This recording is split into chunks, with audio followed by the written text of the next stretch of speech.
నాకు ఇచ్చినటువంటి తలంపు. ప్రభు సన్నిధిలో ప్రార్థించినప్పుడు ఒక ఆలోచన దేవుడు ఇచ్చినాడు.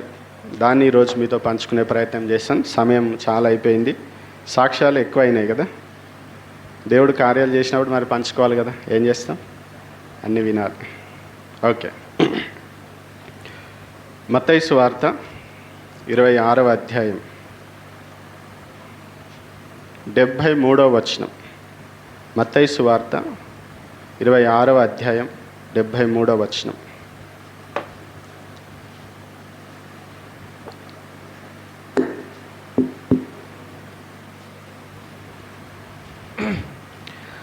కొంతసేపైన తరువాత అక్కడ నిలిచి ఉన్నవారు పేతురునొద్దకు వచ్చి, నిజమే, నీవును వారిలో ఒకడవే, నీ పలుకు నిన్ను గూర్చి సాక్ష్యమిచ్చుచున్నదని అతనితో చెప్పిరి. చాలు, నీ పలుకు నిన్ను గూర్చి సాక్ష్యమిచ్చుచున్నది. నీ పలుకే నీ సాక్ష్యం. ఏంటిది? నీ పలుకే నీ సాక్ష్యం. మీరు ఆ సందర్భాన్ని కనుక గమనించినట్లయితే, యేసు ప్రభు పట్టబడ్డాడు, లేదా యేసు ప్రభుని రోమా సైనికులు ఏం చేసినారు? అరెస్ట్ చేసినారు. అరెస్ట్ చేసిన తర్వాత శిష్యులు అటు ఇటు చెదిరిపోయినటువంటి పరిస్థితి. ఆ సందర్భంలో పేతురు ఏమంటాడనంటే, ఎవరు నిన్ను విడిచినా, అర్థమవుతుందా, ఎవరు నిన్ను విడిచిపెట్టినా నేను మాత్రం నేను అస్సలే వదిలిపెట్టను అన్నట్టుగా మాట్లాడతాడు. ఎగ్జాక్ట్గా అదే పదాలు వాడకపోయినా కానీ ఆయన మాటల్లో ఉండేటువంటి ఒక భావం ఏంటంటే, నేను అసలు వదిలిపెట్టే ప్రసక్తే లేదా అని అంటాడు. అప్పుడు యేసుప్రభు ఏమంటాడు? వదిలిపెట్టు సంగతి దేవుడు ఎరుగు సారు, అసలు నువ్వు ఎవరో కూడా నాకు తెలియదని 3 సార్లు అంటావు అంటాడు. రైట్? అట్లయితే అసలు కానే కాదు అని అంటాడు అన్నమాట. కానీ దేవుడు చెప్పినట్టుగానే ఆ రాత్రి ఆయన 2 సార్లు ఆయన ఎవరో నాకు తెలియదు అంటాడు. ఇక్కడికి వచ్చే సందర్భంలో కూడా ఆయన అదే మాట చెప్తాడు. చెప్పిన తర్వాత అక్కడ చెప్తున్నటువంటి మాట ఏంటంటే, నీ పలుకు సాక్ష్యం ఇస్తుంది. ఏమని సాక్ష్యం ఇస్తుంది తెలుసా? నువ్వు యేసుక్రీస్తుకి సంబంధించిన వాడవు అని సాక్ష్యం ఇస్తుంది. అర్థమవుతుందా? ఏమని సాక్ష్యం ఇస్తుందట? నువ్వు యేసుక్రీస్తుకి సంబంధించిన వాడవని ఏం సాక్ష్యం ఇస్తుంది? నీ పలుకు సాక్ష్యం ఇస్తుంది. అంటే నువ్వు మాట్లాడుతున్నటువంటి విధానాన్ని బట్టి చూస్తే నువ్వు ఎవరు అని తెలుస్తుంది తెలుసా? నువ్వు కూడా క్రీస్తుకు సంబంధించినటువంటి వాడవే, ఆయనను వెంబడించినటువంటి వాడవే అని మాకు అర్థమవుతుంది అని అక్కడ రాయబడింది. అయితే వాస్తవంగా మనము ఆ కాంటెక్స్ట్ని బట్టి అర్థం చేసుకున్నట్లయితే, గలీలయుల యొక్క యాక్సెంట్ ఒకలాగా ఉంటుంది, యూదయ వారి యాక్సెంట్ ఇంకొకలాగా ఉంటుంది. మన తెలంగాణలో కానీ మన ఆంధ్రప్రదేశ్లో కానీ మనం తెలుగు భాష మాట్లాడతాం కదా. తెలంగాణ, ఆంధ్రాలో ఏ భాష మాట్లాడతారు? తెలుగు భాష మాట్లాడతారు. కానీ శ్రీకాకుళం యాస ఒకలాగా ఉంటుంది, ఆదిలాబాద్ యాస ఒకలాగా ఉంటుంది, వరంగల్ యాస ఒకలాగా ఉంటుంది. కాబట్టి ఇక్కడ చెప్పినటువంటి సందర్భం ఏంటిదనంటే, నువ్వు మాట్లాడుతున్నది గమనిస్తున్నట్లయితే నీవు కూడా గలిలేయుడు లాగానే అనిపిస్తున్నావు. యేసుప్రభు ఎవరు? ఆయన కూడా గలిలేకి సంబంధించినటువంటి వాడు, ఆయన నజరేయుడు కదా. కాబట్టి నువ్వు కూడా ఆయనకు చెందినటువంటి వాడు. అక్కడ లిటరల్గా మనం తీసుకోవాల్సినటువంటి మీనింగ్. అయితే అక్కడ ఇంకొక విషయము దేవుడు మనకు తెలియజేస్తుంది. ఏంటంటే, మనం ఎవరము అనేటువంటిది ఏమి సాక్ష్యం ఇస్తుంది? మన మాటలు సాక్ష్యం ఇస్తాయి. అర్థమవుతుందా? మన మాటలు సాక్ష్యం ఇస్తాయి. కాబట్టి ఈరోజు నేను మీకు ఏం చెప్పాలనుకుంటున్నా అంటే, మన మాటలు మన గురించి ఏం సాక్ష్యం ఇస్తున్నాయి? మన మాటలు మన గురించి ఏం సాక్ష్యం ఇస్తున్నాయి? ఒక వ్యక్తి ఏమంటాడనంటే, we can never recover our words అంటాడు. We can never recover our words, think before we speak. Think before we speak. మనం మాట్లాడినాక ఆలోచించి మాట్లాడడం మనకు ఉండేటువంటి అలవాటు అది. కానీ బైబిల్ ఏం చెప్తుంది అనంటే, మనం మాట్లాడుతున్నప్పుడు మనం ఏం సూచిస్తున్నామంటే, నేను ఎవరిని అనేది నీ మాట ద్వారా తెలుస్తుంది. అర్థమవుతుందా? నువ్వు ఎలాంటి స్వభావం కలిగినటువంటి వాడు, నువ్వు ఎలాంటి ఆలోచనలు కలిగినటువంటి వాడు, అసలు నువ్వు ఎవరు అనేటువంటిది దేన్ని బట్టి చెప్పొచ్చట? నీ మాటను బట్టి. నీ పలుకు నిన్ను గూర్చి సాక్ష్యం ఇస్తుంది. కాబట్టి ఈరోజు చాలామంది క్రైస్తవ బిడ్డల యొక్క పలుకు మంచిగా లేదు. మన లోకపు సామెత ఒకటి ఉంది కదా, నోరు మంచిదైతే ఇట్లాంటి బాగా గుర్తుంటాయి. టక్కనే చెప్పేస్తారు. వాక్యాలు చెప్పమంటే మాత్రం మన మాట మంచిదైతే ఏమవుతుంది కదా?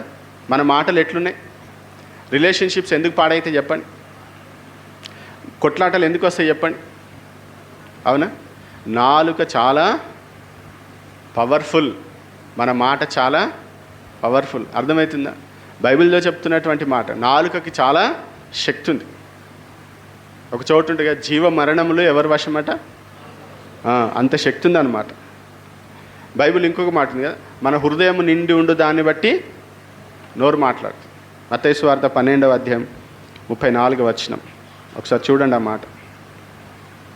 మత్తయి సువార్త 12వ అధ్యాయం 34వ వచనం. సర్ప సంతానమా, మీరు చెడ్డవారయ్యుండి ఏలాగూ మంచి మాటలు పలుకగలరు? హృదయమందు నిండి ఉండు దానిని బట్టి నోరు మాట్లాడను గదా.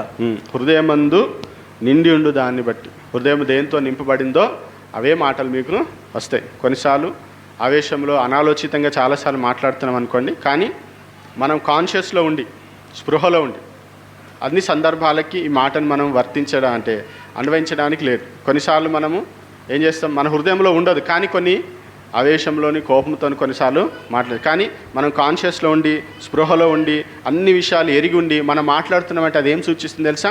నీ హృదయంలో ఏది ఉందో అదే నీవు మాట్లాడుతున్నావు అనేది మనము గమనించాలి. కాబట్టి మనం ఎట్లా మాట్లాడుతున్నాం, మన పలుకు ఎట్లా ఉంది, మనం ఆలోచన చేయాలి. అర్థమవుతుందా? మనము అనేకులని దేవుని రాజ్యంలో తీసుకురావాలన్నా, అనేకులను బలపరచాలన్నా, అర్థమవుతుందా, అనేక సంబంధాలు సరిచేయబడాలన్నా దేంట్లో ఉంది? మన యొక్క పలుకు. మన పలుకు ఎలా ఉంది అనేది మనము గమనించుకోవాలి. ఒకసారి యాకోబు రాసిన పత్రిక 3వ అధ్యాయం, యాకోబు రాసిన పత్రిక 3వ అధ్యాయం 6 నుండి 8వ వచనం వరకు. 6 నుండి 8వ వచనం. నాలుక అగ్నియే. నాలుక మన అవయములలో ఉంచబడిన పాప ప్రపంచమై సర్వశరీరమునకు మాలిన్యము కలుగజేయుచు ప్రకృతి చక్రమునకు చిచ్చుపెట్టును. అది నరకము చేత చిచ్చుపెట్టబడును.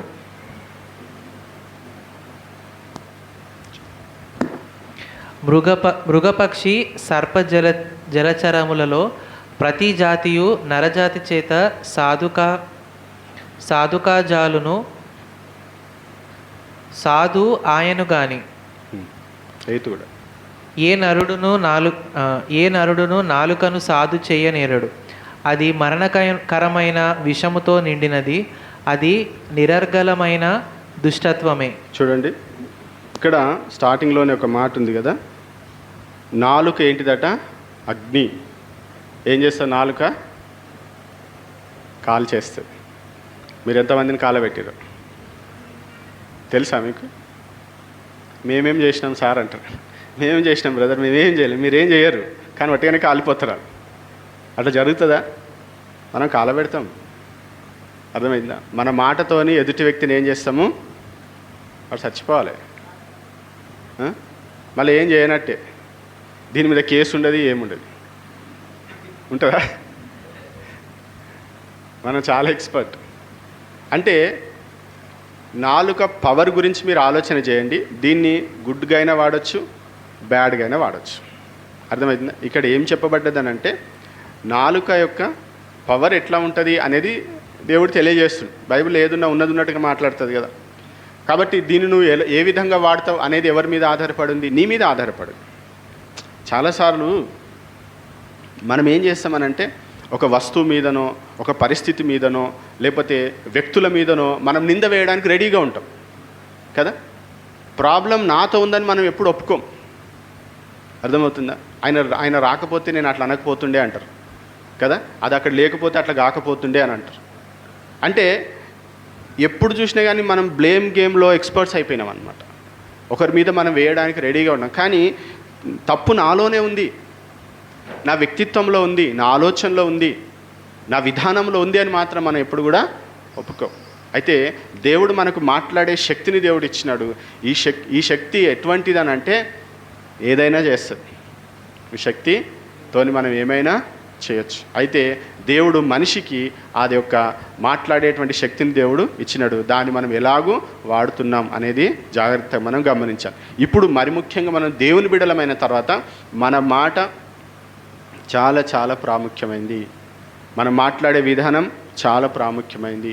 మనకు నోటికి వచ్చింది మనం మాట్లాడే స్వేచ్ఛ మనకి లేదు. అర్థమవుతుందా? నా ఇష్టానుసారంగా నేను మాట్లాడేంతటి దేవుని వాక్యం ఒప్పుకోదు. అవి మనకు సూట్ కావు, అవి మనం చేయొద్దు, మనం అలాగ అనొద్దు, అంతే. అర్థమవుతుందా? దేవుని వాక్యము నీ పలుకు ఏ విధంగా ఉండాలని కోరుకుంటుంది, నీ పలుకు ఎలా ఉంది అనేది ఈరోజు మనము ఆలోచన చేయాలి. దేవుని వాక్యం మన పలుకు ఎలాగ ఉండాలి అని కోరుకుంటుంది. ఎందుకనంటే నీ పలుకు నిన్ను గురించి సాక్ష్యం ఇస్తుంది. నిన్ను గురించి సాక్ష్యం ఇస్తుందంటే నీలో ఎవరున్నారో ఆయన గురించి సాక్ష్యం ఇస్తుంది. నీలో ఎవరున్నారు? దేవుడు ఉంటే దేవుడు కనబడాలిగా నీ మాటల్లో. దేవుడు ఉంటే దేవుడిని ఇతరులు చూడాలి కదా నీ మాట ద్వారా. అలా జరుగుతుందా? అమ్మో వాళ్ళతో పెట్టుకోవద్దు అని అంటారు. ఎందుకు పెట్టుకోవద్దు? వాళ్ళు ఏమైనా కొడతారా? కొట్టరు. వాళ్ళ మాట మీద మనము గెలవలేం. మంచిగా ఉందా అట్లా?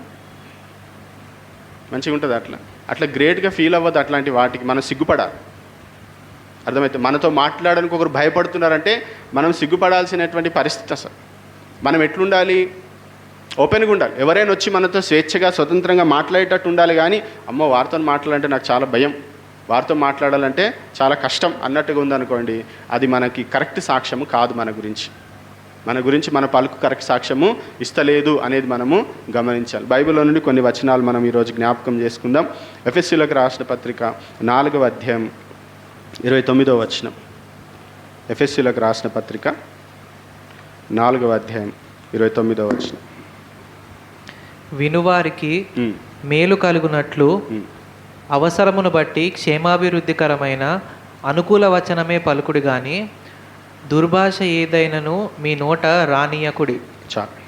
చూడండి, మన పలుకు ఎట్లుండాలి ఇక్కడ దేవుడు తెలియజేస్తా ఉన్నాడు. ఎలాగుండాలి తెలుసా? ఎదుటి వ్యక్తికి మనం మాట్లాడితే ఏం కలగాలి? మేలు కలగాలి. మీరు మాట్లాడితే మేలు అవుతుందా, కీడవుతుందా?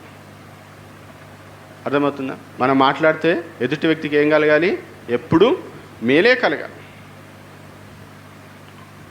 మన మాట ఇతరులని సరైనటువంటి మార్గంలో నడిపించేదిగా, దిశానిర్దేశం చేసేదిగా ఉండాలి మన పలుకు. మనం మాట్లాడుతుంటే ఎదుటి వ్యక్తికి చాలా సంతృప్తిగా అనిపించాలి. అక్కడ మంచి మాటలు దేవుడు వాడింది. వినువారికి మేలు కలుగునట్లు అవసరమును బట్టి. ఎలా మాట్లాడాలి? అవసరాన్ని బట్టి. మనం అనవసరంగా బాగా మాట్లాడుతుంటాం. మన మాటకు చాలా విలువ ఉంది, అవునా? మీరు ఎప్పుడు ఏదో ఒకటి వాగుతున్నారు అనుకోండి, అప్పుడప్పుడు మీ నోట వచ్చేటువంటి దేవుని మాటలు కూడా వారు ఏం చేస్తారు? పట్టించుకోరు, అవి మిస్ అయిపోతారు. కాబట్టి ఎట్లా మాట్లాడాలి? అవసరాన్ని బట్టి మాట్లాడాలి. ఇంకోటి, క్షేమాభివృద్ధికరమైన మాటలు మాట్లాడాలి. ఎలాంటి మాటలు? క్షేమాభివృద్ధికరమైనటువంటి మాటలు. నువ్వు మాట్లాడుతుంటే ఆ వ్యక్తి ఎదగాలి, నువ్వు మాట్లాడుతుంటే ఆ వ్యక్తిలో మార్పు రావాలి, నువ్వు మాట్లాడుతుంటే ఆ వ్యక్తిలో ఒక కదలిక రావాలి. క్షేమాభివృద్ధికరమైన మాటలు మాట్లాడుతున్నారా? చాలాసార్లు మనము ఒక వ్యక్తిని గాయపరిచే మాటలు మాట్లాడుతుంటాం. వారితో మనం ఏకీభవించాం. వారు ఏది చెప్పినా దానికి వారు ఈస్ట్ అంటే వెస్ట్ అంటాం, నార్త్ అంటే సౌత్ అంటాం.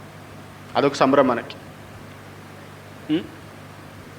క్షేమాభివృద్ధికరమైనటువంటి మాటలు మాట్లాడండి. మనం మాట్లాడితే వారు దేవుల్లో ఎదిగేటట్టుగా ఉండాలి, వారు ఒక అడుగు ముందుకు వెళ్ళేటట్టుగా ఉండాలి. అంతేగాని వారిని వెనక్కి లాగినట్టుగా, ఇక నీ బతుకు వేస్ట్ అన్నట్టుగా మనం ఎప్పుడు కూడా మాట్లాడవద్దు. కొంతమంది ఎట్లా మాట్లాడతారంటే, లేచి నడుద్దాం పరిగెత్దాం అని అనుకునే వ్యక్తి కూడా అక్కడే కూలబడిపోవాలి, అట్లా మాట్లాడతారు అన్నట్టు. కొంతమంది ఎట్లా మాట్లాడతారంటే, ఇంకా నా పనంతా అయిపోయింది, ఇంకేం చేద్దాంలే అనుకునేటువంటి వ్యక్తి లేచి పరిగెత్తేటట్టుగా మాట్లాడతారు. రెండు మన చేతుల్లోనే ఉంటాయి. కాబట్టి బైబిల్ ఏం చెప్తుంది? మనము మేలు కలిగినట్లుగా మాట్లాడాలి, క్షేమాభివృద్ధికరమైన మాటలు మాట్లాడాలి. అక్కడ దుర్భాషలు అనేటువంటి మాటను కదా కరప్ట్ టాక్ అని ఇంగ్లీష్లో వాడి.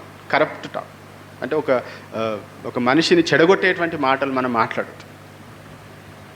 మనం చాలాసార్లు చూస్తూ ఉంటాం, కొన్ని మాటలు ఎట్లా ఉంటే మనిషిని రాంగ్ రూట్లో నడిపించేటి కదా, చెడగొట్టేటువంటి మాటలు మాట్లాడుతూ ఉంటాం. అట్లా మాట్లాడడానికి దేవుడిని వాక్యం అనుమతిస్తలేదు మనకి.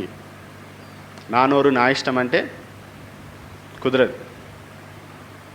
దేవుడు ఏదైనా కోపం చేసుకున్నాడు అనుకోండి, చాలా కష్టమైతే జాగ్రత్త. కొలస్సీలకు రాసిన పత్రిక 4వ అధ్యాయం 6వ వచనం. కొలస్సీలకు రాసిన పత్రిక 4వ అధ్యాయం 6వ వచనం. ప్రతి మనుషునికి ఎలాగూ ప్రత్యుత్తరమియ్యవలెనో అది మీరు తెలుసుకొనుటకై మీ సంభాషణ ఉప్పు వేసినట్లు ఎల్లప్పుడూ రుచిగలదిగాను కృపాసహితముగాను ఉండనీయుడి. మీ సంభాషణ ఎట్లుండాలి? సంభాషణ అంటే ఏంటి? మాట్లాడడం. మీ మాట్లాడడం ఎలా ఉండాలట? ఎల్లప్పుడూ, అప్పుడప్పుడు కాదు, ఎల్లప్పుడూ. అప్పుడు నేను నిద్రలో ఉన్నా, అప్పుడు నేను ట్రాన్స్లో ఉన్నా, అవన్నీ కుదరదు. మీరు ఎల్లప్పుడూ ఎలా మాట్లాడాలి? మీ మాటలు ఎట్లుండాలి? రుచిగలదిగాను కృపాసహితం. మీ మాటల్లో గ్రేస్ కనబడాలి. మీ మాటల్లో ఏముండాలి? కృప ఉండాలి. కొంతమంది మాట్లాడతారు ఎట్లా మాట్లాడతారు మీకు తెలుసు బాగా, కట్ చేసేస్తారు కదా. అట్లా కాదు. దేవుని వాక్యం మనకు దానికి అనుమతి ఇస్తలేదు. మన సంభాషణ ఎట్లుండాలి? రుచిగలదిగా ఉండాలి. మనం కూరలో అన్నేస్తాం కదా, ఒకటి వేయకపోతే ఏమవుతుంది? అట్లనే తింటారా? ఎవరైనా తినేవాళ్ళు ఉన్నారా? అట్లా ఉన్నారంటే వాళ్ళు పేషెంట్స్ అన్నట్టు. అవును కదా. పేషెంట్స్కి ఏం చెప్తారు? లాస్ట్ స్టేజ్ ఏంటి తెలుసా? ఉప్పు లేకుండా తినండి అంటారట. అలాంటిది మనకి లేదు కదా. మనకేం కావాలి? ఎంత చక్కగా చేసినా ఆ ఉప్పు అనేది లేకపోతే మాత్రం మనము ఆ రుచి అనేది రాదు. కాబట్టి మన భాష ఎట్లుండాలి? మనం మాట్లాడుతుంటే ఎదుటి వ్యక్తికి ఎట్లా అనిపించాలి? చాలా రుచిగా అనిపించాలి. ఇంకొంచెం మాట్లాడితే బాగుండు కదా. రుచిగా ఉంటే ఇంకొక 2 ముద్దలు ఎక్కువ తింటాం. అలాగే ఇంకా 2 మాటలు ఎక్కువ మాట్లాడితే బాగుండు అన్నట్టుగా మన సంభాషణ ఉండాలి. ఇంకోటి కృపాసహితంగా ఉండాలి. మనం మాట్లాడుతుంటే ఎట్లుండాలి? గ్రేస్ ఉండాలి. అండర్స్టాండింగ్. గ్రేస్ అంటే ఎదుటి వ్యక్తిని మనం అర్థం చేసుకొని దేవునిలాగా వారికి ప్రత్యుత్తరం ఇవ్వడం, దేవుని మనస్సుతో వారికి సమాధానం ఇవ్వడం మనం చేస్తామా? అండర్స్టాండే చేసుకోమా? అసలు మన యొక్క మాట మీరు ఎప్పుడు గుర్తుపెట్టుకోండి, మనం మాట్లాడుతున్నప్పుడు వారు మనలో దేవుణ్ణి చూడాలని చూస్తూ ఉంటారు. మనలో దేవుడు కనబడాలి. మన గురించి మన మాటలు సాక్ష్యం ఇస్తూ ఉంటాయి. మనం ఎవరమనేది ఏం చెప్తుంది తెలుసా? మన మాటలే. మన మాటల్ని బట్టే మనల్ని వారు ఏం చేస్తారు? వాళ్ళ మైండ్లో ఒకటి పిక్చర్ వేసేసుకుంటారు అనమాట. వీరు ఇలాంటి వారు అనేటువంటిది. కాబట్టి మనం మాట్లాడుతున్నప్పుడు మన మాటలు ఎప్పుడు కూడా రుచిగలదిగా ఉండాలి, కృపాసహితముగా ఉండాలని దేవుని వాక్యము సెలవిస్తుంది. ఒకవేళ మన మాటలు రుచిగా లేవు అనంటే, కృపాసహితముగా లేవు అనంటే మనము దేవునిని బిడలముగా మనము వారి ముందు లేము అనేది మనము గుర్తించాలి. పౌలు ఒక చోట ఏమంటే తెలుసా? మనం మాట్లాడుతున్నప్పుడు చాలా స్పష్టంగా మాట్లాడాలట. కొరింథీయులకు రాసిన మొదటి పత్రిక 14వ అధ్యాయం 9వ వచనం. కొరింథీయులకు రాసిన మొదటి పత్రిక 14వ అధ్యాయం 9వ వచనం.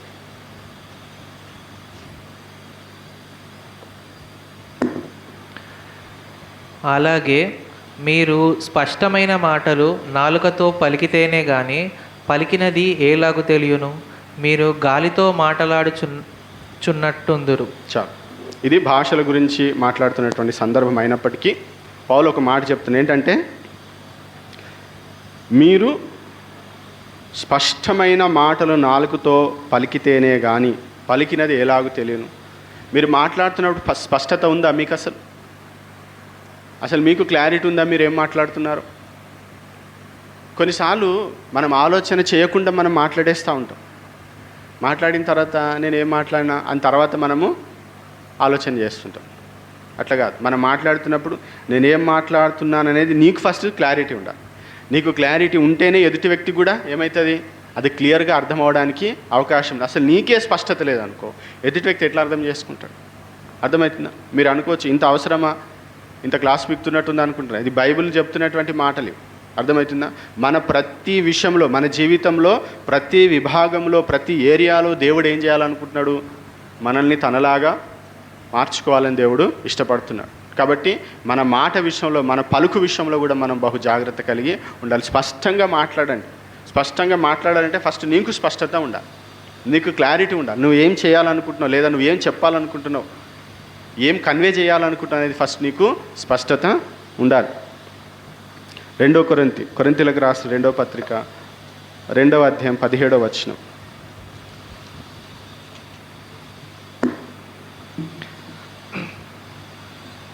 కావున ఇట్టి సంగతులకు చాలిన వాడెవడు? మేము దేవుని వాక్యమును కలిపి చెరిపెడు అనేకుల వలె ఉండక నిష్కాపట్యము గల వారమును దేవుని వలన నియమింపబడిన వారమునై ఉండి క్రీస్తునందు దేవుని ఎదుట బోధించుచున్నాము. Speak with integrity. మనం ఎట్లా మాట్లాడాలంటే యథార్థంగా మాట్లాడాలి. ఇక్కడ పౌలు చెప్తున్నటువంటి సందర్భం ఏంటిదనంటే, మేము ఇతరుల వల్లే వాక్యాన్ని మేము ఏం చేస్తలేము, కలిపి చెరిపాడంటే దాన్ని మేము ఏం చేస్తలేము, ఏది పడితే అది చెప్పి దాన్ని మనం చెడగొడతలేము. మేము చాలా ఉన్నట్టుగా యథార్థంగా మేము దేవుని ఎదుట బోధించుచున్నామంటే అర్థం ఏంటిదంటే, మేము చెప్తున్నాం. ఎలా చెప్తున్నాము? ఉన్నట్టుగా మేము చెప్తున్నాం. వాక్యంలో ఏదుందో అదే మేము చెప్తున్నాం కదా. మనం మాట్లాడుతున్నప్పుడు మన మాటలు ఏముండాలి? యథార్థత కనబడాలి. ఇంటెన్షన్ ఒకటి ఉండి మాట్లాడడం ఒకటి అట్లా ఎప్పుడు కూడా ఉండదు. మన మాటకి మన హృదయంలోకి ఏముండాలి? అన్నీ క్లియర్గా ఉండాలి. చాలాసార్లు మన మాటల్లో యథార్థత కనబడదు. యథార్థంగా మాట్లాడుతున్నావు అని అంటే నీ పలుకు నిన్ను గురించి ఏం సాక్ష్యం ఇస్తుంది? ఈయన చాలా యథార్థవంతుడు అని కదా. కొంతమంది చాలా ధైర్యంగా మాట్లాడతారు కదా. ఎందుకు? వారి లోపల యథార్థత, వారిలో కపటం లేదు. మీరు ఎక్కడికి వచ్చినా ఇలాగే ఉంటా అంటారు, మీరు ఎక్కడికి వచ్చినా ఇలాగే మాట్లాడుతూ అంటారు. ఎందుకంటే వాళ్ళలో అంత యథార్థత ఉంది కాబట్టి వారు దేనికి కూడా జంకరు. మన పలుకు మన గురించి ఏమి సాక్ష్యం ఇస్తుంది అనేది మనము ఆలోచన చేయాలి. సామెతల గ్రంథం 16వ అధ్యాయం 24వ వచనం. సామెతల గ్రంథం 16వ అధ్యాయం 24వ వచనం.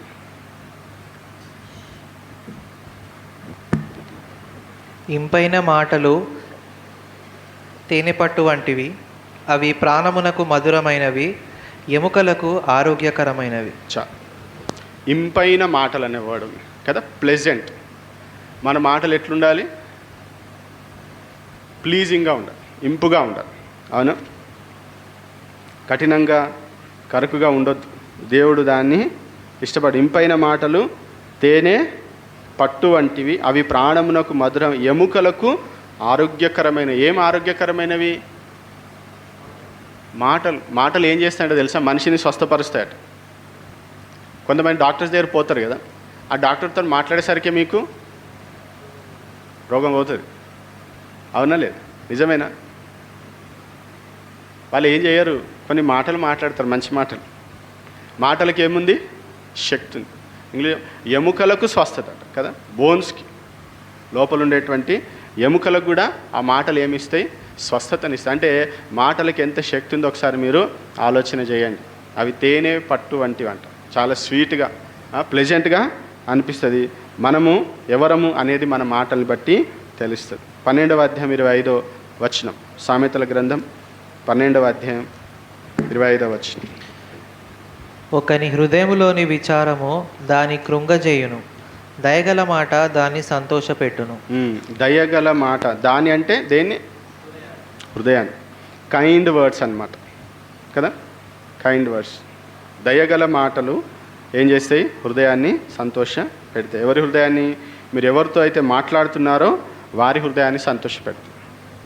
మీరు మాట్లాడుతుంటే ఎదుటి వ్యక్తికి సంతోషం అవుతుందా? దయగలిగి మాట్లాడుతున్నారా? కఠినంగా మాట్లాడుతున్నారా? మీరు ఆలోచన చేయండి. దేవుడు దయగలవాడా? మీరు దయగలవారా? చూసిండ్రా? దేవుడు దయగలవాడనేసరికి ఇట్లా అనేసింది. మీరు దయగలవారనేసరికి ఆలోచిస్తున్నారు. దయగలవారేనా? మరి మాటలు ఎట్లున్నాయి? దయగలిగి ఉన్నాయా? ఆలోచన చేసుకో. సామెతలు 15వ అధ్యాయం 4వ వచనం. సాత్వికమైన నాలుక జీవవృక్షము, దానిలో కుటిలత ఉండిన ఎడల ఆత్మకు భంగము కలుగును. సాత్వికమైన నాలుక అనే మాట ఉంది. సూదింగ్, హీలింగ్ అనే వర్డ్ కొన్ని చోట్ల వాడిరన్నమాట. మనం మాట్లాడేటువంటి మాటలు చాలా సూదింగ్గా, స్వస్థతనిచ్చేదిగా జీవవృక్షం అట కదా. మనం మాట్లాడే మాట ఏంటిది? నాలుక, సాత్వికమైన నాలుక జీవ వృక్షం. కాబట్టి మనం మాట్లాడేటువంటి మాటలు ఎదుటి వ్యక్తిని ప్రోత్సాహకరంగా ఉండాలి. మనం మాట్లాడుతున్నప్పుడు కఠినంగా కరుకుగా ఉండొద్దు, అవి ప్లెజెంట్గా ఉండాలి. వారు విన్నప్పుడు వారిలో నూతన ఉత్సాహం రావాలి, నూతన బలం రావాలి.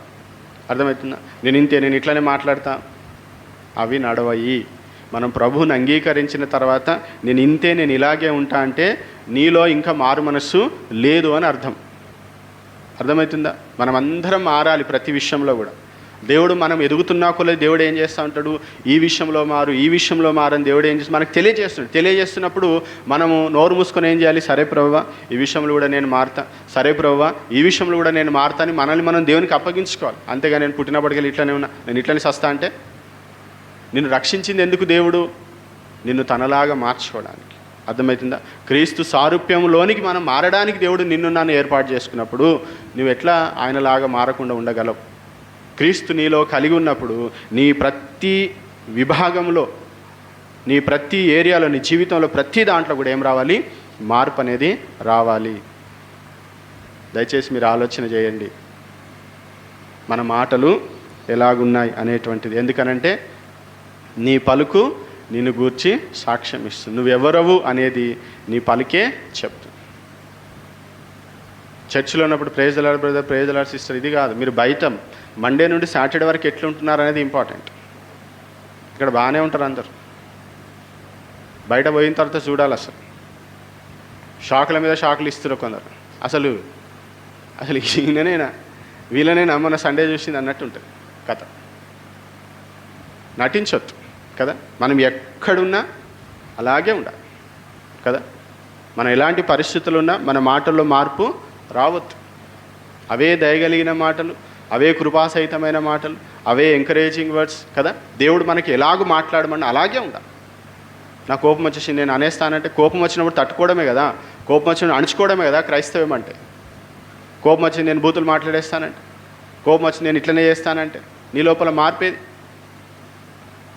అసలు నీలో మార్పు వచ్చిందని ఎప్పుడు తెలిస్తే? నువ్వు పరీక్షించబడ్డప్పుడే. నీకు పరీక్ష ఎప్పుడు? ఎదుటి వ్యక్తికి బీపీ లేపినప్పుడు. అప్పుడు నువ్వేం చేయాలి? నీ నాలుకని అప్పుడు అమ్మా ఇన్ని రోజులు అంతా కూడా డ్రామా చేసిన అసలైన రూపం ఇదా అని అనుకుంటారు వాళ్ళు. ఇంకేముంది? మన సాక్ష్యం అంతా కూడా జీరో అయిపోతుంది. సాక్ష్యం కాపాడుకోవడం చాలా ఇంపార్టెంట్, చాలా కష్టం కూడా కదా. ఎందుకనంటే మన చుట్టూ పరిస్థితులు, మన చుట్టూ వ్యక్తులు మనల్ని ఏం చేస్తూ ఉంటారు? కింద మీద చేస్తూ ఉంటారు. అయినా కానీ మనం ఏం చేయాలి? ప్రభు కొరకు నిలబడాలి. చివరికి ఒక మాట చెప్తాను, మీరు చూడండి. తిమోతికి రాసినటువంటి మొదటి పత్రికలో పౌలు ఒక మంచి మాట తెలియజేస్తున్నాడు తిమోతికి రాసినటువంటి మొదటి పత్రిక 4వ అధ్యాయం 12వ వచనం.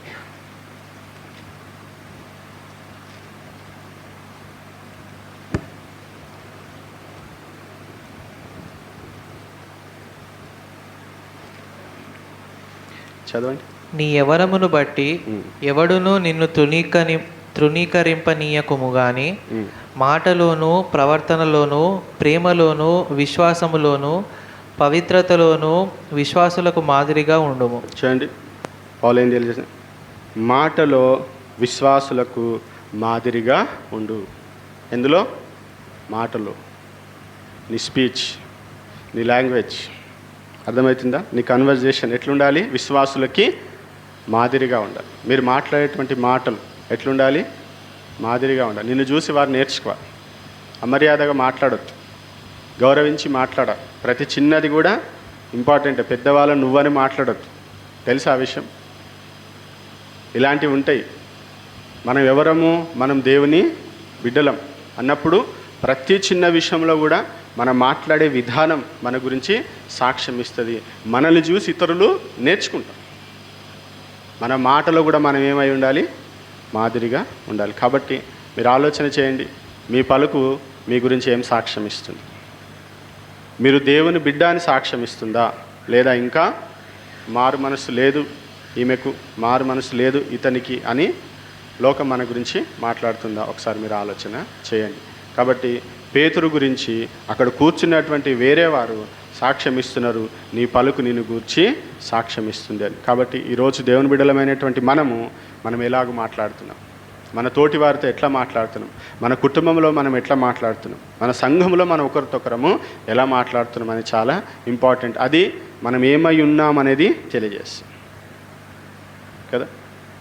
మనం ఏమై ఉన్నామనేది తెలియజేస్తుంది. మాట చాలా చాలా ప్రాముఖ్యమైంది. యేసుప్రభు మాట్లాడుతుంటే వారు అలాగూ వినుకుంటా కొన్ని రోజులు గడిపేసిరట. మీతో మాట్లాడితే ఇక పెట్టే ఫోన్ అన్నట్టుగా ఉండొద్దు అన్నారు ఎప్పుడైనా ఎవరైనా? ఇక చాలా ఆపని. ఎందుకు?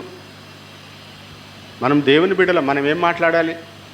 దైవికమైనటువంటి విషయాలు, కృపా సహితంతో కూడినటువంటి సంభాషణ, రుచికరమైనటువంటి సంభాషణ ఉన్నప్పుడు అది ఖచ్చితంగా ఆశీర్వాదకరంగా ఉంటుంది. కాబట్టి ఈరోజు దేవుని బిడ్డలమైనటువంటి మనమందరం కూడా ఈ విషయం గురించి మనం ఆలోచిద్దాం. మన భాష ఎట్లా ఉంది, మన మాటలు ఎలా ఉన్నాయి, మన పలుకు ఏమని సాక్ష్యం ఇస్తుంది మన గురించి.